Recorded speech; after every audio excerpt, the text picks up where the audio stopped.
आपल्यासोबत शिरूरचे खासदार डॉक्टर अमोल कोल्हे आहेत. दादा, आज तुमची उमेदवारी जाहीर झालेली आहे. जयवंत पाटलांनी तुमची शिरूर लोकसभा मतदारसंघातनं उमेदवारी जाहीर केली. काय बोलली प्रतिक्रिया?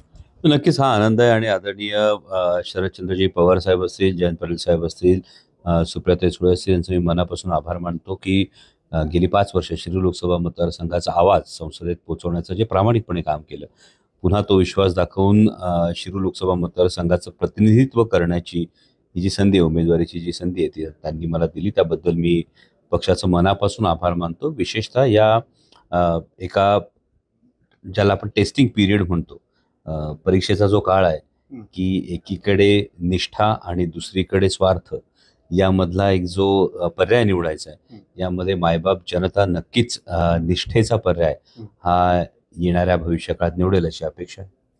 खरं तर ज्या पद्धतीने आपण पाहतो की महायुतीकडनं शिवाजी आढळराव पाटील यांची उमेदवारी निश्चित झाली आणि दुसरीकडे तुमची उमेदवारी निश्चित झाली. आता जी थेट लढत आहे ती शिवाजी आढळराव पाटील आणि अमोल कोल्हे यांच्यात होणार आहे. कसं पाहता येईल लढत? मी जसं म्हणालो तशी ही निवडणूक महाराष्ट्राचा स्वाभिमान जे सातत्यानं डिवचत आहेत, सर्वसामान्य शेतकऱ्यांच्या तोंडचा घास हिरावून घेतला जातो, युवकांच्या भविष्यातला रोजगार हिरावून घेतला जातोय, तो भारतीय जनता पक्ष आणि त्यांचे मित्र पक्ष विरुद्ध भारतातली आणि महाराष्ट्रातली जनता अशी ही निवडणूक आहे. त्यामुळे समोर उमेदवार कोण आहे हे मला वाटतं फार गौण आहे.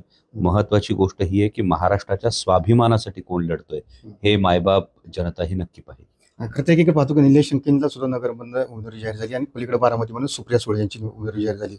तर इकडे महाविकास आघाडीकडनं तुम्ही 3 उमेदवार खरं तर या पुणे जिल्ह्यातनं निवडणूक लढवत आहे. कसं पाहता त्याच्याकडे? महाविकास आघाडीचे जेवढे उमेदवार आहेत त्या सगळ्या उमेदवारांचं जर आपण एक नजर टाकली तर ज्या काही गोष्टी समोर येतील निकालाच्या दृष्टीने, एक महाविकास आघाडीनं अत्यंत सक्षमपणे विचार करून हा विश्वास आमच्या सर्वांवर ठेवलेला आहे आणि त्यानुसार निकाल नक्कीच सकारात्मक दिसणार आहे. खरं तर ज्या पद्धतीने पाहतो की तुम्हाला संपूर्ण राज्याची जबाबदारी सध्या प्रचारासाठी दिलेली आहे. शिरूर लोकसभा मतदारसंघ आणि राज्यातील तुमचे इतर महाविकास आघाडीचे उमेदवार यांचं समतोल कसं राखणार तुम्ही? मला असं वाटतं की मायबाप जनतेनंच ही निवडणूक संपूर्ण लोकसभेची ही हातात घेतलेली हे ठिकठिकाणी फिरताना जाणवतं. म्हणजे परवा मी वाघोलीमध्ये होतो, काल मी भोसरी विधानसभा मतदारसंघामध्ये होतो, त्याच्या आदल्या दिवशी हडपसर विधानसभा मतदारसंघामध्ये होतो.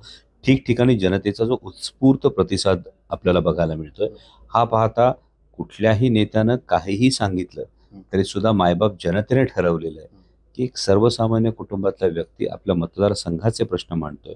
आणि हे होत असताना एकीकडे दडपशाही हुकुमशाही असताना जो निडरपणे सर्वसामान्यांचे प्रश्न संसदेत मांडतोय, हे जनतेनं ठरवलेलं आहे आणि ही निवडणूक जनतेने हातात घेतलेली आहे. त्यामुळे मला असं वाटतं की त्याचबरोबरीनं एकट्यानं 50 पावलं चालण्यापेक्षा 50 जणांनी एक पाऊल चालणं ही तितकंच महत्त्वाचं आहे. त्यामुळे पक्षासाठी म्हणून जी जबाबदारी अपेक्षित असेल, जी जबाबदारी आदरणीय पवारसाहेब, जयंत पाटील साहेब माझ्यावर टाकतील, ही प्रचाराची जबाबदारी असेल इतर मतदारसंघांमध्ये जाऊन, तर ती जबाबदारी निश्चितपणे पार पडेल.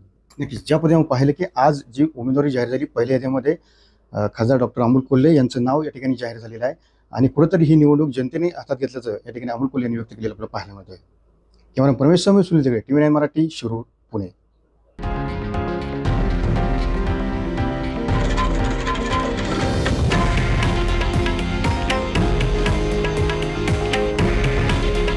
हे आहे देशातील नंबर 1 न्यूज नेटवर्क आणि आपण पाहत आहात TV9 मराठी.